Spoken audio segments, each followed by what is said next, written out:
The skies above the battlefield turned blood red as the sun began to set. "They're gonna die without help." The desperate radio transmission crackled through the cockpit of the A-10 Thunderbolt II, carrying the weight of 381 lives hanging in the balance.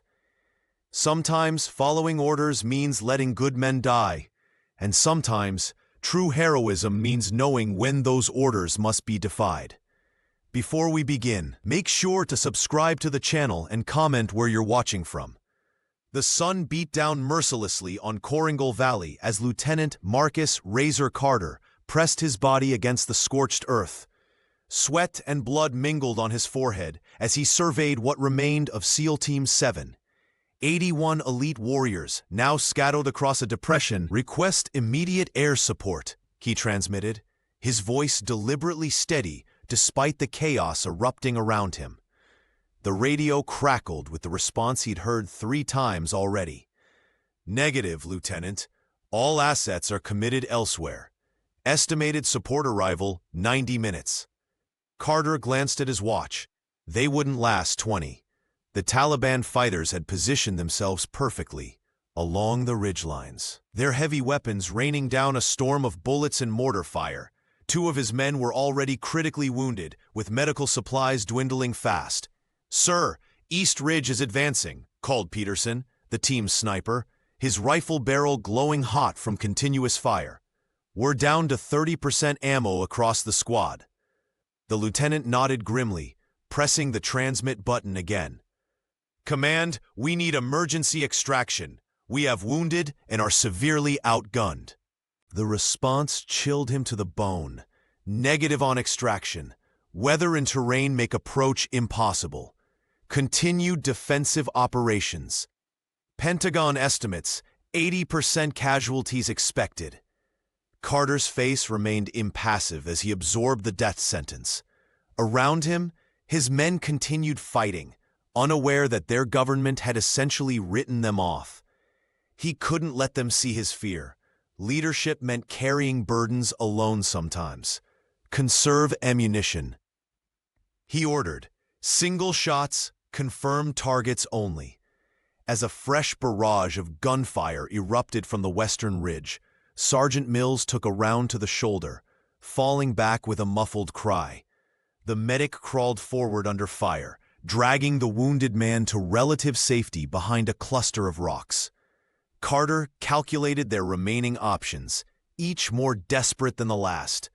Without air support, without extraction, they were simply waiting to die. He pressed his radio again, this time on the emergency frequency. "Any Allied air assets, this is SEAL Team 7. We are combat ineffective, requesting immediate danger-close support in Koringal Valley. Grid coordinates." His transmission was interrupted by a young, determined female voice that cut through the static with startling clarity. "Razor, this is Thunderbolt 3. Hold position. I'm inbound." The lieutenant froze, exchanging glances with his communications specialist. The voice wasn't from any scheduled support package. It sounded almost like, "Thunderbolt 3, confirm your status." Carter responded, hardly daring to hope. "A-10 Warthog, 5 minutes out, weapons hot. Marking targets now, hang tight." For the first time in hours, Carter felt something other than resignation. Around him, the men who had heard the transmission straightened slightly, gripping their weapons with renewed purpose.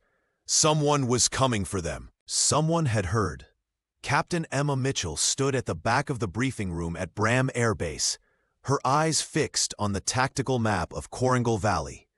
The room buzzed with the confident voices of a dozen male officers, most with twice her flight hours and combat experience.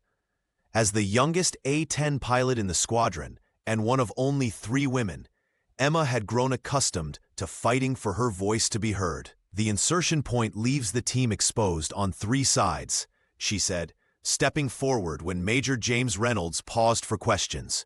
The room fell silent, several heads turning with barely concealed surprise. The eastern ridge offers perfect cover for enemy spotters, and the valley floor funnels directly into a natural kill zone. Reynolds, a square-jawed veteran with 20 years of service, glanced at her with thinly veiled impatience.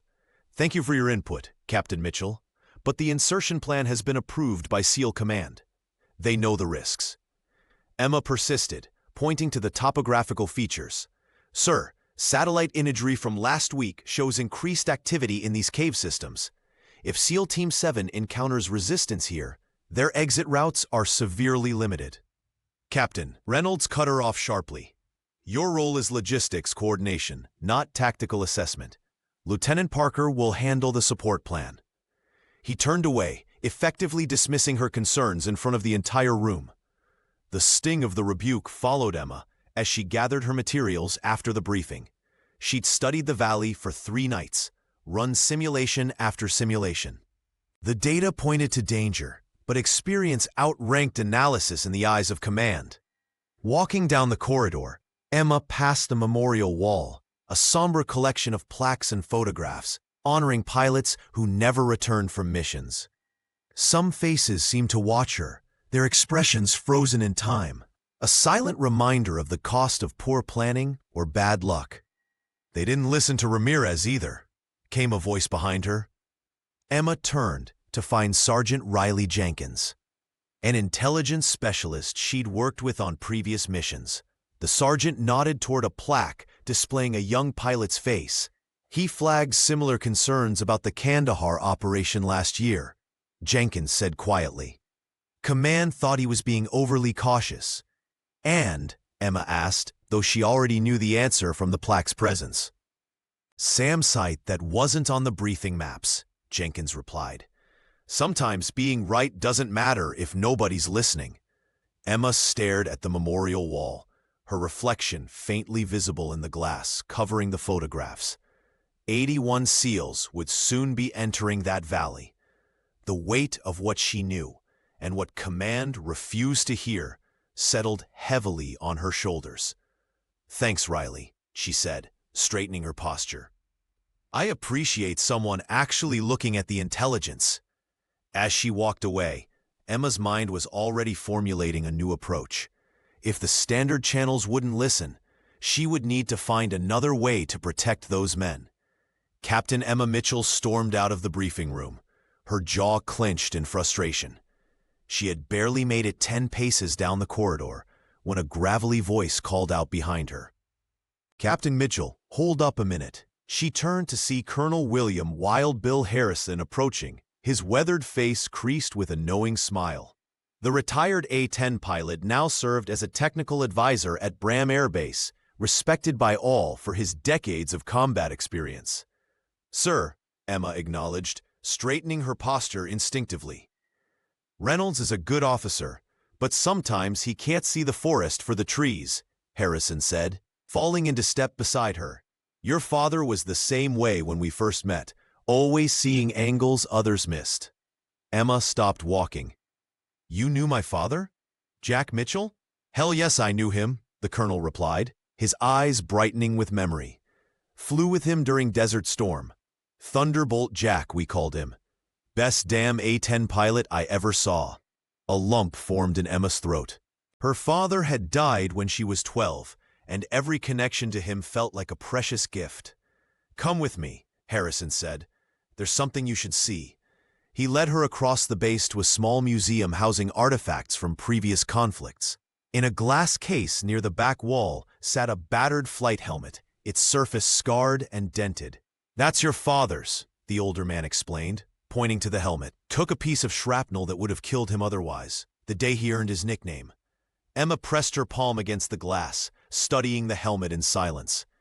Jack flew through 3 SAM sites to reach a Marine unit pinned down near Kuwait City, Harrison continued.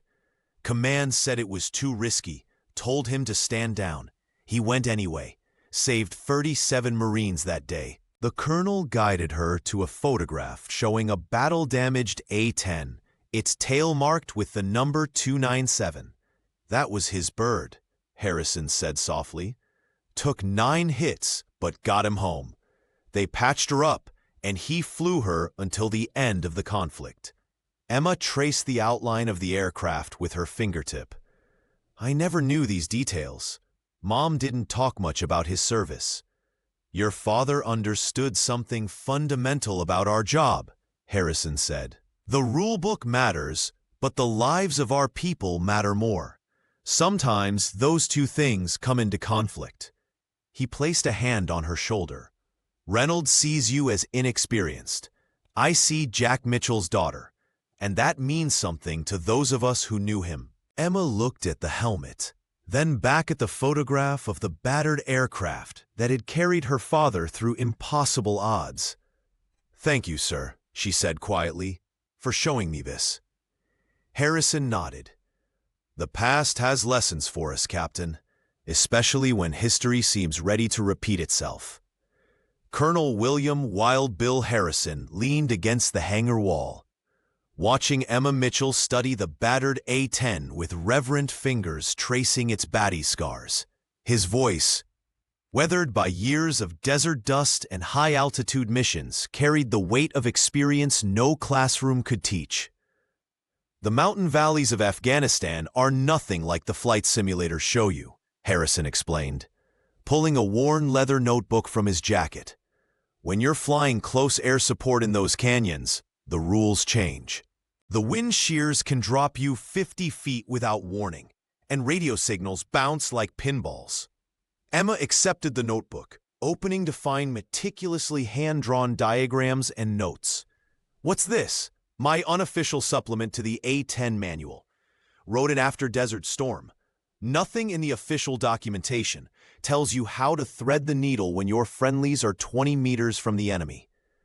The young pilot flipped through pages of tactical approaches, cannon burst patterns, and terrain masking techniques specifically designed for Afghanistan's treacherous topography. Each annotation was dated and marked with coordinates, lessons paid for in blood and courage.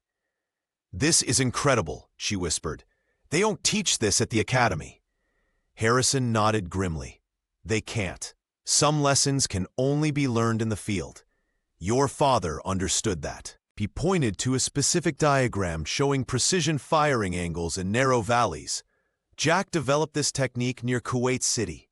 3 Marine platoons surrounded, no extraction possible. Command said it was too risky to provide air support." "What did he do?" Emma asked, already knowing the answer. "He went anyway. Flew so low he scraped paint off the rocks. Put 30-millimeter rounds between friendlies and hostiles, separated by less than 40 meters." The colonel's eyes crinkled with pride. Not a single Marine casualty from friendly fire. Emma studied the firing solution, understanding now why her father had spent countless hours in simulators beyond required training. "He broke protocol." "He saved lives," Harrison corrected.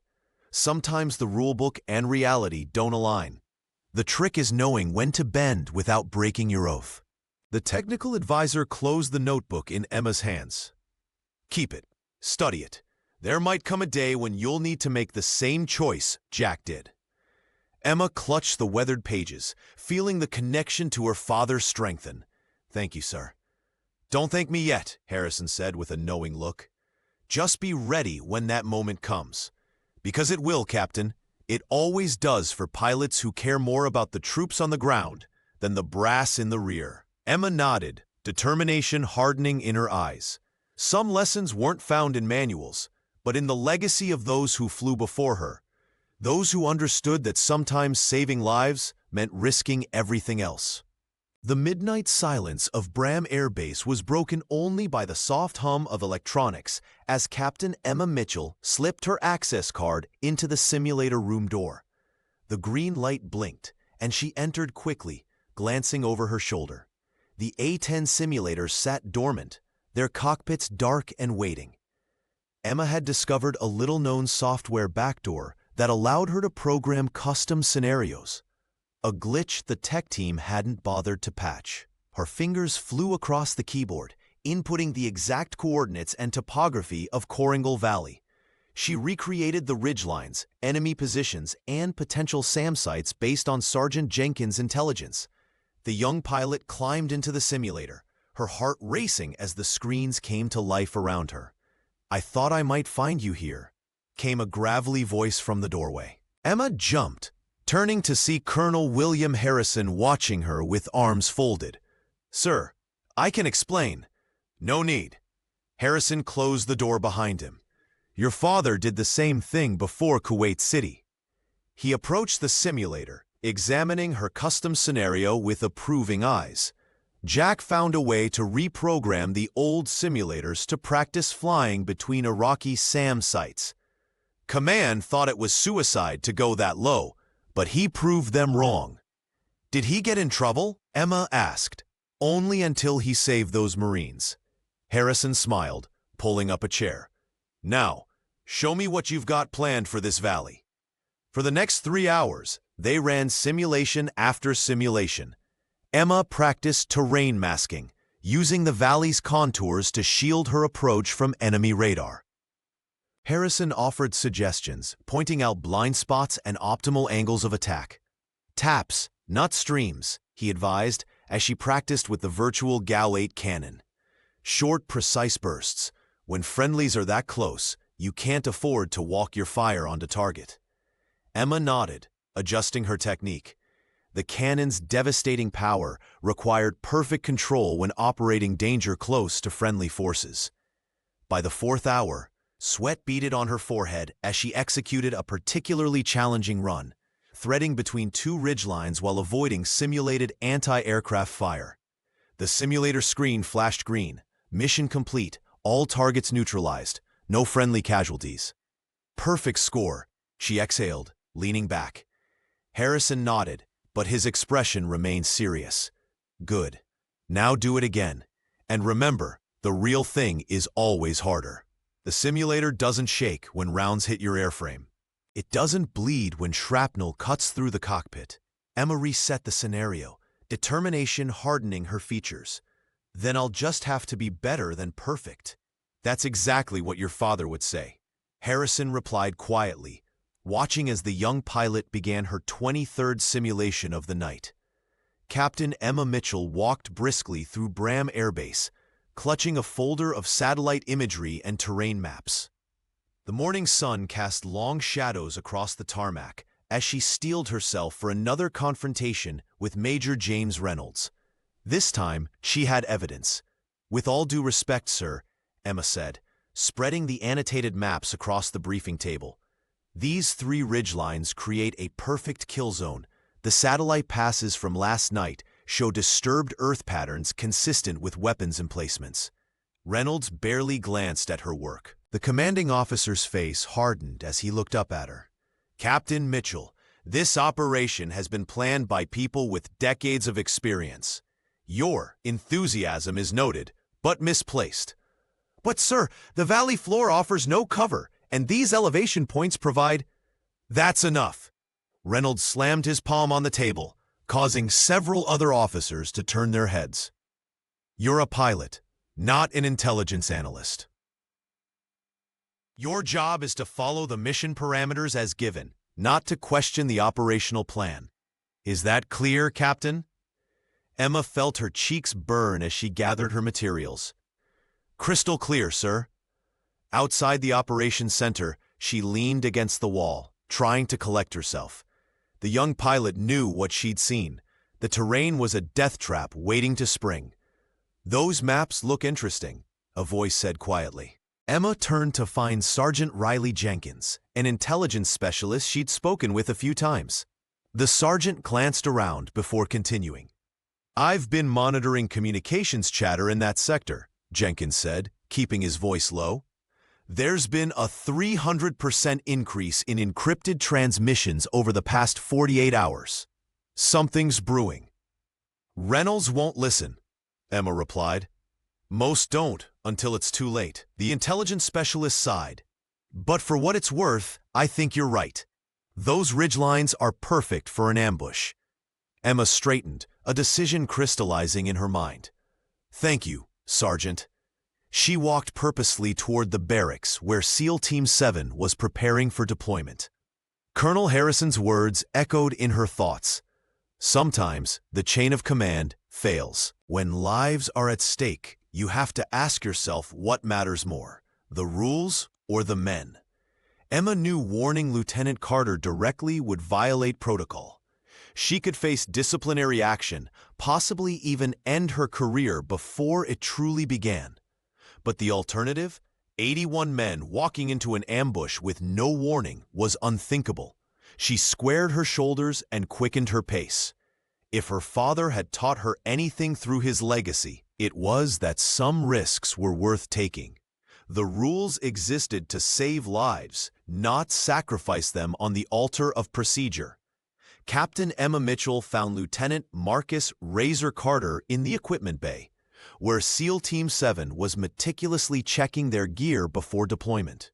The space hummed with focused energy as the elite operators prepared for what they all knew would be a high-risk mission.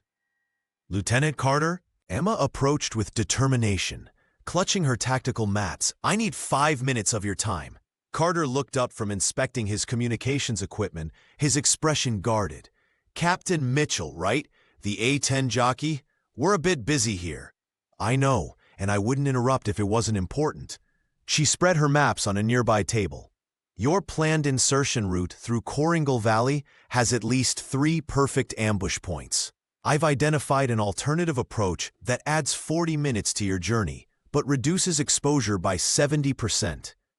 The SEAL commander studied her markings with professional skepticism. His team paused their preparations, watching the exchange with interest. "With all due respect, Captain, my men have operated in these mountains for years. What makes you think?" "Because I've flown over every inch of that terrain," Emma interrupted. "The eastern ridge has perfect sight lines into your planned route, and satellite imagery shows increased activity in those areas over the past 72 hours. Carter's eyes narrowed. "Mitchell. Any relation to Jack Mitchell?" "My father," she answered, surprised by the question. Recognition dawned on the lieutenant's face. "Thunderbolt Jack? The A-10 pilot who saved that Marine unit near Kuwait City?" Emma nodded, feeling the weight of her father's legacy. "Yes, that was him." "My uncle was one of those Marines," Carter said, his tone softening.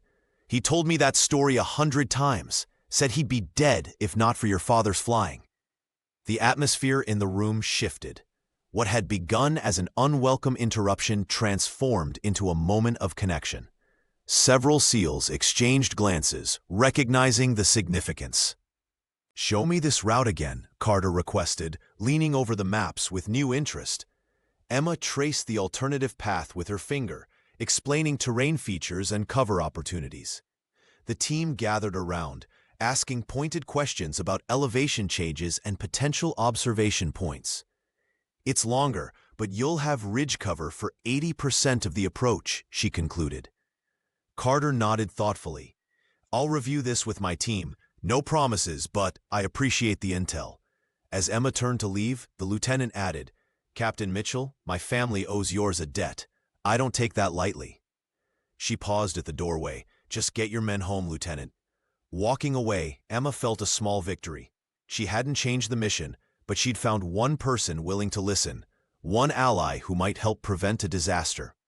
Whether Carter would ultimately heed her warning remained to be seen, but for now, it was enough to know her voice had been heard.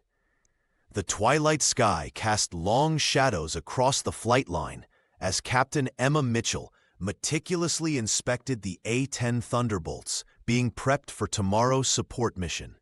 Her fingers traced along the sleek metal of the GAU-8 Avenger cannon, mentally calculating ammunition loads and firing patterns. Every detail mattered when lives hung in the balance.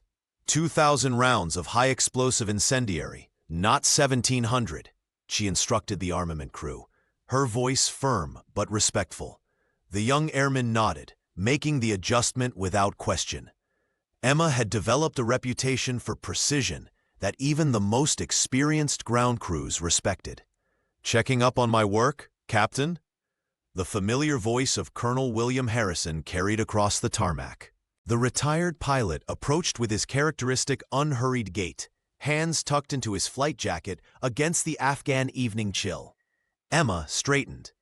"Just making sure everything's ready, sir." Harrison gestured toward the far end of the flight line, where a lone aircraft sat, separated from the others. "Come with me. There's something you should see." They walked in silence until reaching the solitary attack aircraft. Emma immediately recognized the distinctive tail number, 297, her father's old plane from Desert Storm. The aircraft gleamed under the floodlights, freshly serviced and combat-ready. "I had the maintenance crew prepare her," Harrison explained. "Full fuel load, countermeasures topped off, and a complete weapons package. She's not officially assigned for tomorrow's mission, but she's ready to fly." Emma ran her hand along the fuselage, feeling a connection that transcended the cold metal. "Why would you do this? You could get in serious trouble." The colonel's weathered face remained impassive. Sometimes being prepared means anticipating what might be necessary, not just what's authorized. His eyes met hers. "Your father understood that better than anyone." "Major Reynolds would never approve this," Emma said quietly. "Reynolds doesn't need to know unless circumstances demand it." Harrison checked his watch. "The aircraft is prepped and the maintenance logs show routine service. Nothing more." Emma understood the unspoken message. Harrison had created a contingency, a lifeline if things went wrong. The implications were clear. Rules existed for good reasons, but sometimes saving lives required bending them. "I hope we don't need her," Emma whispered. "So do I." Harrison placed a hand on her shoulder. "But if those SEALs find themselves in trouble tomorrow, 297 will be waiting. Your father would have done the same." As they walked back toward the operations building, Emma felt the weight of potential decisions settling on her shoulders. Behind them, the aircraft waited silently in the gathering darkness, a testament to preparation, legacy, and the understanding that sometimes duty called from beyond the boundaries of protocol. Emma Mitchell rushed to the operations center, her heart pounding as she received the news. The SEAL mission timeline had been accelerated by 6 hours, a decision that sent chills down her spine. Instead of moving under the cover of darkness as originally planned, Lieutenant Marcus Razor Carter and his team would now be advancing through Koringal Valley in broad daylight. "Sir, this drastically increases their exposure," Emma protested to Major James Reynolds, who merely nodded grimly. "Decision's been made, Captain. Intel suggests a window of opportunity that won't last until nightfall," the commanding officer replied, assigning her to monitor communications. The dismissive tone in his voice made it clear. Her concerns, though now validated, were still unwelcome. Emma took her position at the communications station, exchanging a knowing glance with Sergeant Riley Jenkins. The intelligence specialist subtly pushed a satellite map toward her, pointing to 3 ridgelines surrounding the valley, exactly where Emma had predicted ambush positions during her earlier analysis. "Radio check complete. SEAL Team 7 is Oscar Mike," announced the communications officer. The operations center fell into tense silence as the team began their advance. Minutes stretched into an hour. Radio discipline maintained perfect silence as the SEALs moved deeper into the valley. Emma stared at the tactical display, willing the blue dots representing Carter's men to keep moving smoothly. Sergeant Jenkins remained nearby, his face betraying the same concern she felt. Then it happened. "Contact! Heavy fire from the North Ridge!" Carter's voice suddenly crackled through the speakers, shattering the silence. "We're taking fire from multiple positions." The operations center erupted into controlled chaos. Reynolds rushed to the main console as reports flooded in. 3 ridgelines, Carter reported, his voice steady despite the chaos evident in the background. "We're pinned down in the depression, multiple casualties. Request immediate air support." Emma's stomach dropped as she watched the tactical display update with enemy positions. Exactly where she had warned they would be. The blue dots representing the SEALs were now clustered in a small depression, surrounded by red indicators on all sides. "Air support ETA 15 minutes minimum," the air controller announced. "Closest assets are engaged elsewhere." "We don't have 15 minutes," Carter's voice had lost its calm. "They've got heavy weapons on all 3 ridges. We're down to 60% ammunition and have wounded men who need immediate evacuation." Emma locked eyes with Reynolds across the room. "Sir, I can be airborne in 3 minutes," she said, her voice cutting through the chaos. The Major shook his head.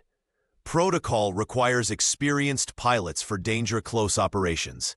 You'll monitor communications until the designated air support arrives. As Reynolds turned away, Emma heard Carter's voice again, now barely containing desperation. They're gonna die without help. I have 81 men here who won't make it 15 minutes. Her decision crystallized in that moment. The lives of Carter's team now hung in the balance, and Protocol wouldn't save them, but she could. For God's sake, let me go up, sir. Emma Mitchell's voice cut through the chaos of the operations center. Her hands were clenched into fists as she faced Major Reynolds, desperation evident in her eyes. I've run this scenario 37 times in the simulator. I know that valley better than anyone here. Reynolds shook his head, his jaw set. Captain, this isn't a simulation. We need our most experienced pilots for danger-close operations. That's protocol. With respect, sir, those men don't have 15 minutes. Emma gestured at the tactical display where Lieutenant Carter's position flashed red. The radio crackled with another desperate transmission from the valley. Anybody, we are taking heavy fire from 3 sides. We have men down. We need air support now. Carter's voice remained controlled, but the gunfire in the background told the real story. Reynolds turned away, barking orders for the standby pilots to prepare for launch. Emma caught Colonel Harrison's eye across the room. The old pilot gave her an almost imperceptible nod before approaching Reynolds, drawing him into an intense discussion about evacuation options. In that moment, Emma made her decision. She slipped to a corner desk and grabbed a notepad, scribbling quickly. Mom, I had to try. Dad would have done the same. I love you. She folded the note and handed it to Sergeant Jenkins. If this goes sideways, make sure she gets this, Emma whispered. Jenkins nodded, understanding in his eyes. The 297 is fueled and armed on Pad 3. Maintenance crew just finished the pre-flight. Emma squeezed his arm in silent thanks before slipping out the side door. Her heart pounded as she sprinted across the tarmac toward the flight line, expecting at any moment to hear alarms or orders to stop.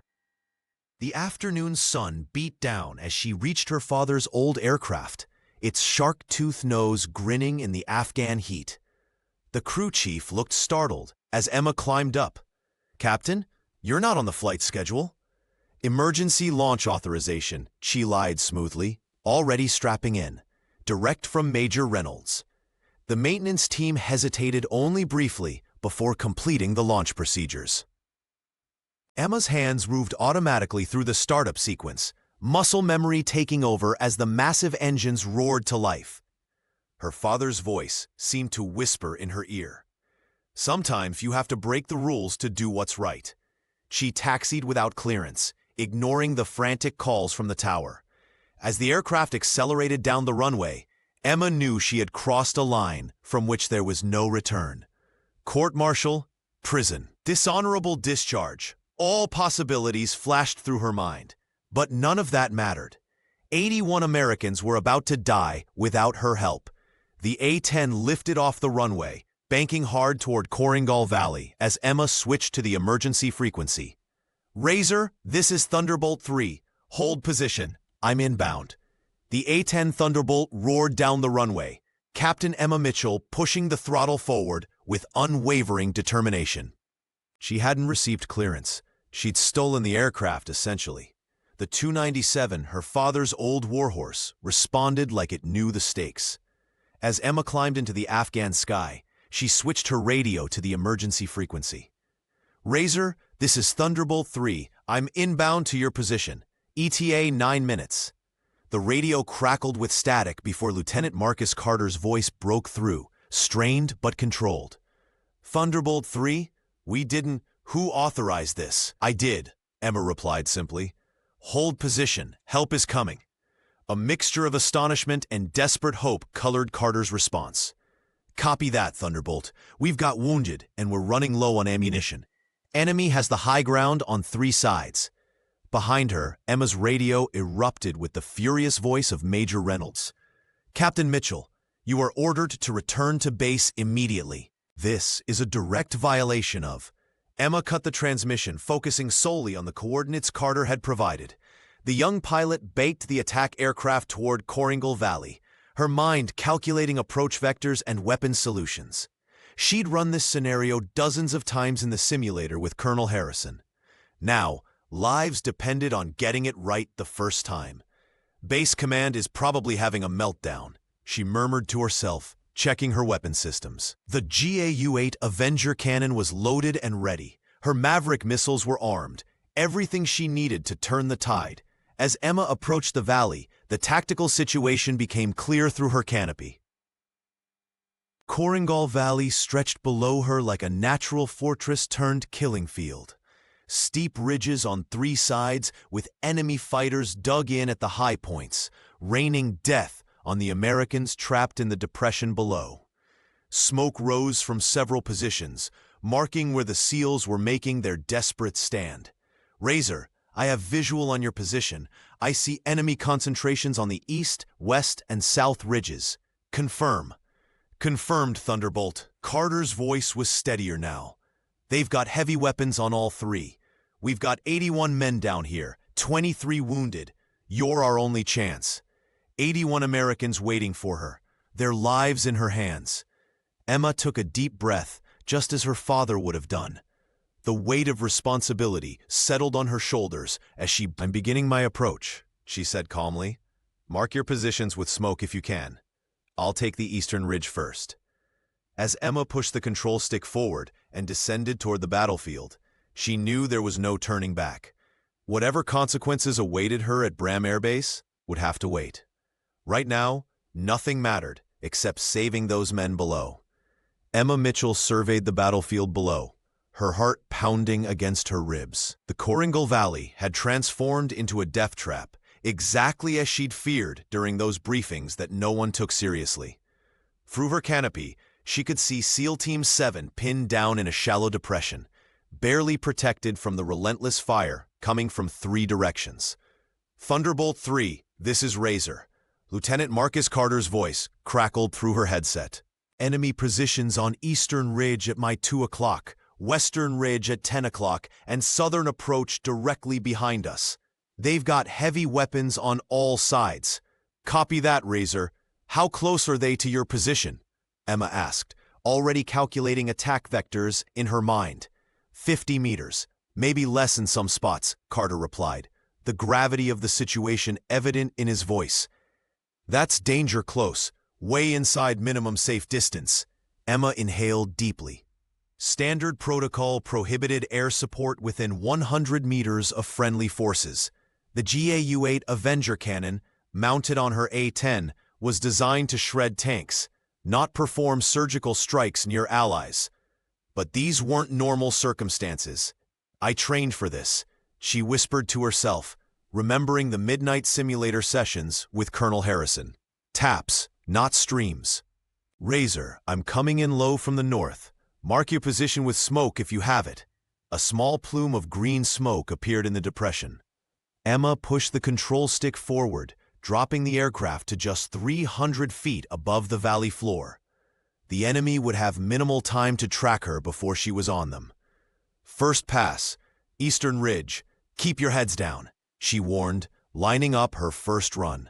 The A-10 roared as Emma squeezed the trigger in 3 precise bursts. Tap, tap, tap, just as she'd practiced countless times.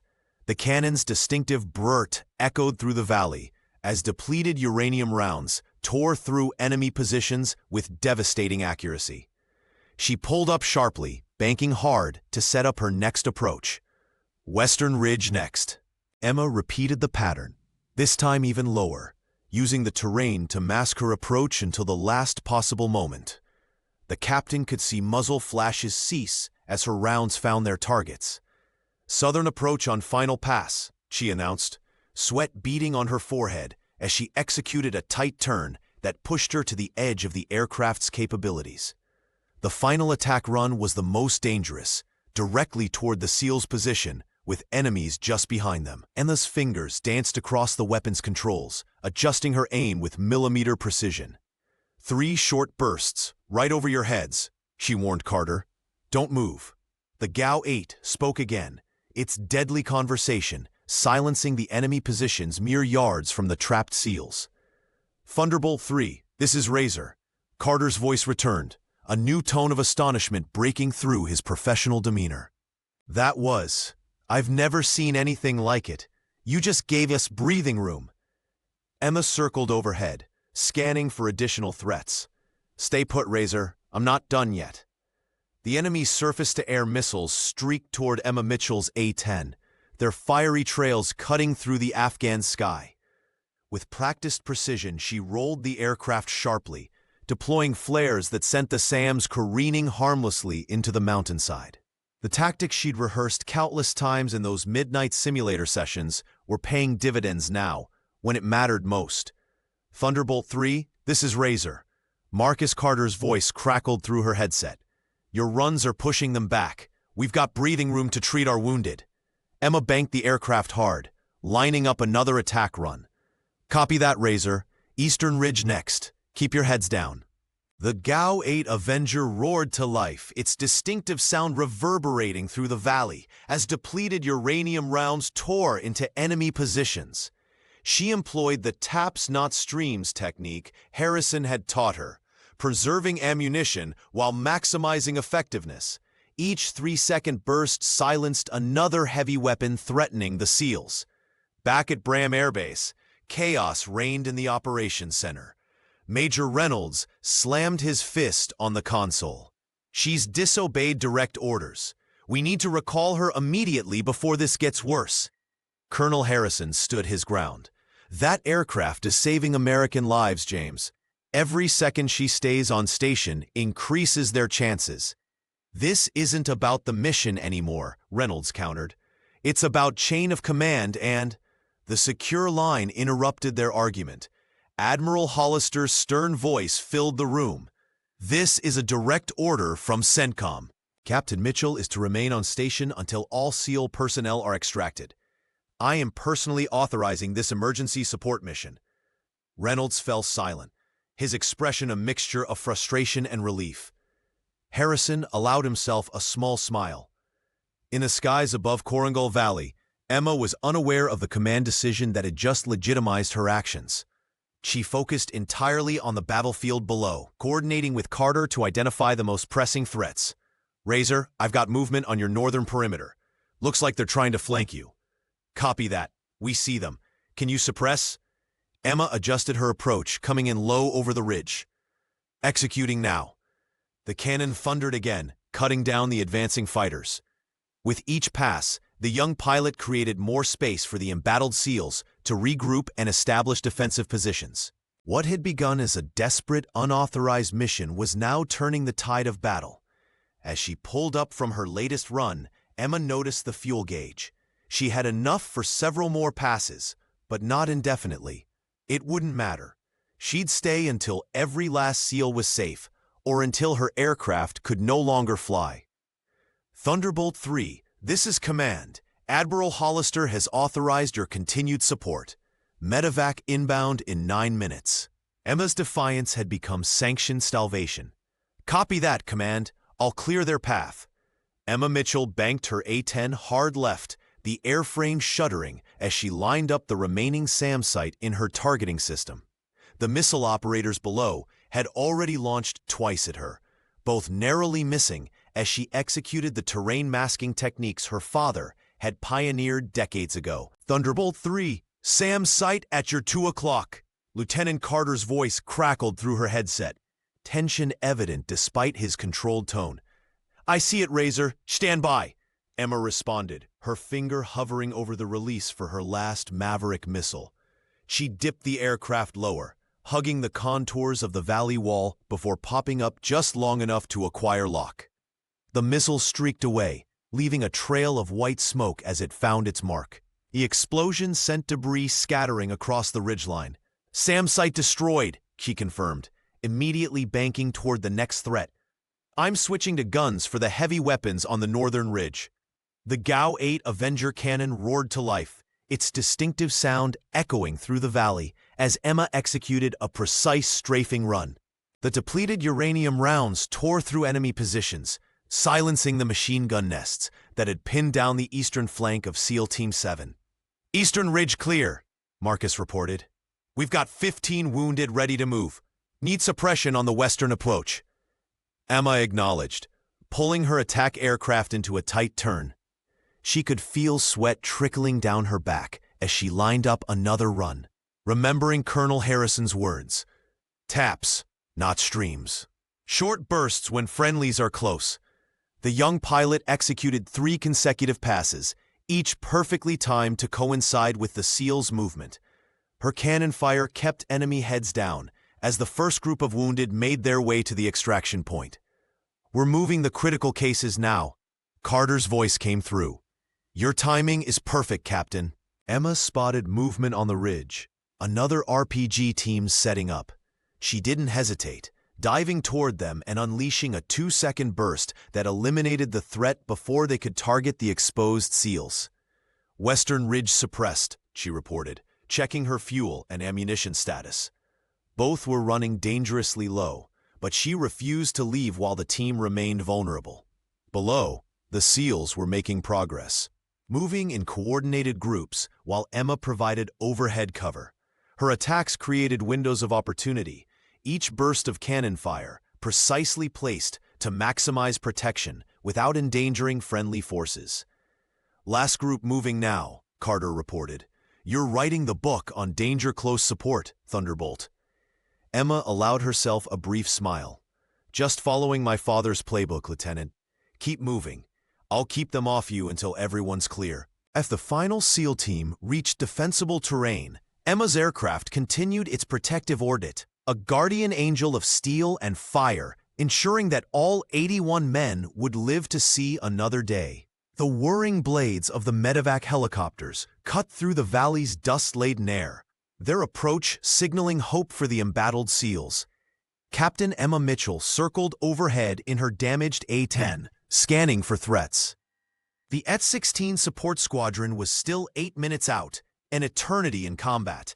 "Thunderbolt 3, this is Dustoff Leader, beginning approach to extraction point," crackled through her radio. "Copy, Dustoff, I've got you covered," Emma responded, banking her aircraft sharply. Through her canopy, she spotted 3 enemy RPG teams positioning on the northern ridge. Without hesitation, she dove, the GAU-8 cannon roaring to life. The 30mm rounds tore through rock and flesh alike, silencing the threat before it could target the vulnerable helicopters. As the first medevac touched down, Marcus Carter coordinated the loading of his most critically wounded men. The lieutenant's voice remained steady despite the chaos. "Thunderbolt, we've got movement eastern approach, 300 meters." Emma swung her aircraft around, ignoring the warning lights flashing across her console. A round had punctured her right wing, and hydraulic fluid was streaming into the thin mountain air. She felt a sharp sting in her left shoulder, where shrapnel had penetrated the cockpit, but pushed the pain aside. "I see them," she confirmed, unleashing another burst from her cannon. The attacking force scattered, but not before she eliminated their heavy weapons. The young pilot maintained her protective circle as the first helicopter lifted off with its precious cargo. 2 more landing zones activated simultaneously, the extraction plan accelerating as enemy reinforcements approached from the north. The resulting avalanche sealed the pass, buying critical minutes for the final extraction. "Last bird loaded," Carter reported. "Thunderbolt, we owe you everything." As the final helicopter lifted off, F-16s finally appeared overhead. Admiral Hollister's voice cut through the chatter. "Captain Mitchell, mission complete. Return to base immediately." Emma banked her wounded aircraft toward home, the instrument panel now a constellation of warning lights. The 297 had given everything just as she had. Behind her, 81 American servicemen, fathers, sons, brothers, were alive because she had refused to abandon them. "Thunderbolt 3 returning to base," she acknowledged. Her father's legacy and her own, now forever intertwined in the blood-red skies of Afghanistan. Smoke billowed from the right wing of the A-10 as Captain Emma Mitchell fought to keep the damaged aircraft level. The 297, her father's old plane, shuddered violently, hydraulic fluid streaming behind it like a macabre contrail. The cockpit warning systems blared a cacophony of alarms, each one competing to announce another critical failure. Thunderbolt 3, this is Tower. We're tracking multiple system failures. What's your status? The voice belonged to Colonel Harrison, his usual calm demeanor now taut with concern. Emma grimaced as pain shot through her left shoulder, where shrapnel had pierced her flight suit. I've got a fire in the right wing, hydraulics at 20%, and fuel's leaking faster than I'd like, she reported, her voice steady despite the chaos. But I'm bringing her home. Copy that, Harrison replied. Crash crews are standing by. Take heading 270. We'll bring you in on the long approach. The veteran officer stayed with her through each agonizing minute of the return flight, talking her through emergency procedures as she wrestled with the increasingly unresponsive controls. The aircraft lurched sideways as another hydraulic line ruptured. Easy with the stick, Harrison coached. Small corrections only. Remember what your father always said. Fly the plane until you're on the ground, Emma finished, a ghost of a smile crossing her face despite the circumstances. As Bram Air Base appeared on the horizon, Major Reynolds joined the radio channel. Mitchell, we've cleared all traffic. You have priority landing. Emma nodded to herself, focusing on the rapidly approaching runway. When she lowered the landing gear, only the nose wheel and left main gear responded. The right remained stubbornly retracted. Tower, I've got asymmetric gear, proceeding with two-wheel landing. Fire trucks and ambulances lined the runway as Emma brought the wounded aircraft down. The A-10 touched down on its left wheel, the nose gently lowering as she fought to keep the right wing elevated. For a moment, it seemed she might pull off a perfect landing despite the damage. Then, physics took over. The right wing dipped, its titanium skin grinding against the tarmac in a shower of sparks. The aircraft pivoted violently. Captain Mitchell, Reynolds acknowledged, returning the salute. That was either the most reckless or most courageous flying I've ever witnessed. With respect, sir, Emma replied, her voice hoarse but unwavering. Sometimes they're the same thing. The antiseptic smell of the field hospital filled Emma Mitchell's nostrils as a medic finished bandaging her shoulder. The wound wasn't severe. Shrapnel from her damaged A-10 had torn through her flight suit during the final moments of her desperate landing, but it served as a physical reminder of what she'd risked. Captain Mitchell winced slightly as she tested the range of motion in her arm. Easy there, hotshot, Colonel William Harrison said, appearing at the entrance to her curtained alcove. The weathered veteran's face carried an expression somewhere between pride and concern. You've earned a rest. Emma looked up, her eyes searching his face for news. The SEALs? All of them? Harrison nodded, a smile breaking through his professional demeanor. All 81 accounted for. 17 wounded, 5 critical, but they'll make it. He pulled up a metal stool beside her bed. Lieutenant Carter is already telling anyone who will listen that you're the reason his men are alive. Relief washed over her face, but it quickly gave way to apprehension. And my court-martial? When does that begin? It's complicated, the colonel replied, lowering his voice. Carter submitted his after-action report within the hour. He was explicit that your intervention saved his entire unit from annihilation. Emma stared at her hands, still trembling slightly from adrenaline. I broke direct orders, stole an aircraft, endangered a multi-million-dollar weapons system, and saved 81 American lives, Harrison countered firmly. There's more. Admiral Hollister personally countermanded Reynolds' recall order. Once you were airborne, the Admiral authorized you to remain on station. That doesn't erase what I did to get in the air, she said. Harrison leaned closer. No, but it changes the calculus. The brass can't court-martial you without addressing why a captain had to take such extreme measures when the system failed. He paused, studying her face. Reynolds is furious, but he's also trapped.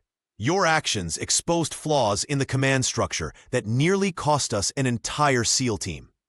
The medic returned with discharge papers, which Emma signed mechanically. What happens now? She asked, standing gingerly. You rest. Then you face the music, Harrison said, helping her with her jacket. But you won't face it alone. Carter's team is rallying behind you, and Hollister's involvement complicates any attempt to make an example of you. Emma nodded, feeling the weight of uncertainty alongside the satisfaction of knowing those men would return home. Your father would be proud, Harrison added quietly as they walked toward the exit. Not just of your flying, that was exceptional, but of your courage to do what was right when protocol failed. Emma straightened her posture despite the pain. Whatever consequences awaited, she would face them, knowing she'd honored the highest calling of her service, protecting those who couldn't protect themselves. The room fell silent as Captain Emma Mitchell entered, her dress uniform crisp, despite the arm sling holding her injured shoulder. The review board, a panel of 5 senior officers seated behind a long table, represented the full weight of military justice. Inspector General Hayes sat center, flanked by Major James Reynolds and Colonel William Harrison on one side, Lieutenant Marcus Carter and Admiral Hollister on the other. Captain Mitchell, Hayes began, his voice echoing in the sparse room, you stand accused of violating direct orders, commandeering military equipment, and conducting an unauthorized combat mission. How do you plead? Emma stood straight, chin up. Guilty, sir, but with explanation. Reynolds spoke first, his testimony meticulously outlined. Despite her insubordination, Reynolds concluded, I cannot deny that her actions saved American lives when our systems failed them. When Harrison took the stand, the retired colonel's testimony painted a broader picture of doctrine that hadn't evolved with modern warfare, of institutional barriers that had dismissed Emma's valid concerns before the mission. Sometimes, Harrison said, looking directly at Hayes, the right thing and the rule book don't align. Captain Mitchell made the choice her father would have made. The mood shifted dramatically when Carter approached the witness stand. The SEAL commander's presence commanded attention, his face still bearing fresh wounds from the battle. With all due respect, Carter began, his voice unwavering. I'm alive because of her. My entire team is alive because of her. 81 men who would be in body bags are instead recovering in hospitals or home with their families. He paused, emotion briefly cracking his professional veneer. If that's worth court-martialing her, then our priorities are wrong. When Emma finally spoke, she accepted full responsibility without excuses. I knew the consequences when I took that aircraft, she said. I'd make the same choice again tomorrow. When American lives are at stake, and I have the means to save them, protocol becomes secondary. The board deliberated for 3 hours. When they returned, Hayes delivered their decision. Captain Emma Mitchell, this board finds that while your actions constituted a serious breach of protocol, they also demonstrated exceptional valor and judgment under extreme circumstances. He paused. You will receive a formal reprimand in your file, but no further disciplinary action. Emma exhaled slowly as Hayes continued. Furthermore, you are being reassigned to Davis-Monthan Air Force Base to assist in developing new close air support doctrine based on your experience. The Mitchell Doctrine, if you will. As the room cleared, Harrison approached with a rare 1 degree off means the difference between saving lives and tragedy. Outside on the flight line, the rebuilt A-10 bearing tail number 297 gleamed in the desert sun. The aircraft had been painstakingly restored after Emma's harrowing landing 6 months earlier. The maintenance crew had preserved every dent they could, each mark telling part of the story that had saved 81 lives in Afghanistan. For the young captain, flying this particular aircraft connected her to her father's legacy in ways that transcended mere military tradition. After class, Colonel William Harrison, now retired and working as a civilian consultant for close air support doctrine, waited for Emma in her office. The weathered aviator carried a small wooden box, his expression a mixture of pride and nostalgia. Your father would be proud, he said, opening the box to reveal a jagged metal fragment. This is from Jack's original 297, the piece that nearly took him out over Kuwait City. I've been saving it for the right moment." Emma accepted the fragment with reverence, running her finger along its edge. "Thank you, Bill," she whispered, using his first name now that they were colleagues rather than commander and subordinate. The aftermath of Emma's actions had rippled through military doctrine. Mitchell's Run, as it was now officially designated in training materials, had become required study for both pilots and special operations personnel. Lieutenant Carter had contributed extensively to the case study, his first-hand account of the Valley rescue lending credibility to the tactical innovations Emma had pioneered. Meanwhile, Admiral Hollister had personally overseen the investigation into the intelligence failure that had nearly doomed SEAL Team 7. Sergeant Riley Jenkins had been promoted for his early warnings, now heading a new cross-functional team designed to prevent similar breakdowns in the future. Major Reynolds, who had initially opposed Emma's actions, had become an unlikely advocate for the doctrinal changes, acknowledging that sometimes rigid adherence to protocol cost more lives than it saved.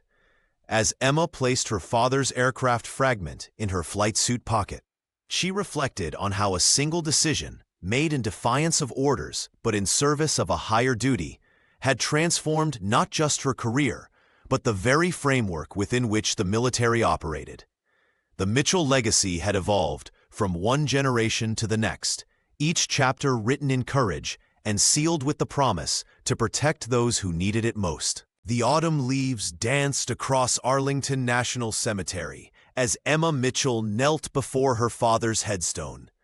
The polished granite reflected her face, now bearing the subtle lines of experience that hadn't been there when she'd first taken to the skies in his footsteps. She placed her distinguished flying cross beside a weathered photograph of Jack Mitchell standing proudly next to his A-10. Alongside the medal, she set the fragment of aircraft aluminum that Harrison had given her, a piece of her father's legacy now joined with her own. "We did it, Dad," Emma whispered, running her fingers over the engraved letters. "They changed the doctrine. They call it Danger Close Plus now." She smiled, remembering how the brass had struggled to incorporate her innovations into their rigid manuals.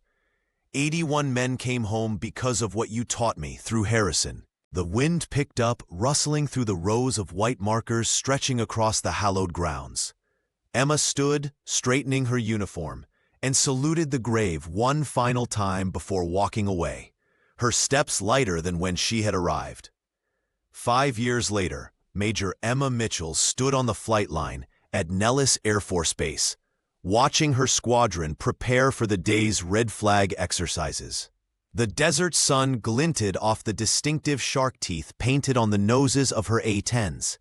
Her pilots, men and women alike, moved with purpose, each carrying forward the lessons of Coringal Valley. The Mitchell Doctrine in action, came a familiar voice behind her. Emma turned to find Harrison, his hair now completely white, but his eyes still sharp as ever. "I didn't know you were consulting on this exercise," she said, embracing her mentor. "Wouldn't miss it," the retired colonel replied. "Your pilots are rewriting the book on close air support. Even the Marines are adopting your techniques now." Later that evening, after the day's successful exercises, Harrison drove to a quiet corner of Arlington. He walked slowly to Jack Mitchell's grave, now adorned with fresh flowers, Emma's regular tribute. From his pocket, he removed his old Desert Storm unit patch. "Mission accomplished, old friend," Harrison said, placing the patch beside the flowers. "She's everything you hoped she'd be, and more. Your legacy is in good hands." As the sun set over Arlington, casting long shadows across the endless rows of markers, the promise made between pilots and those they protected remained unbroken. In briefing rooms across the world, instructors taught the Mitchell Doctrine, the perfect balance of courage, skill, and judgment that saved 81 lives on that fateful day in Afghanistan. Emma's run would continue through generations of pilots yet to come, a testament to those moments when doing what's right matters more than following orders.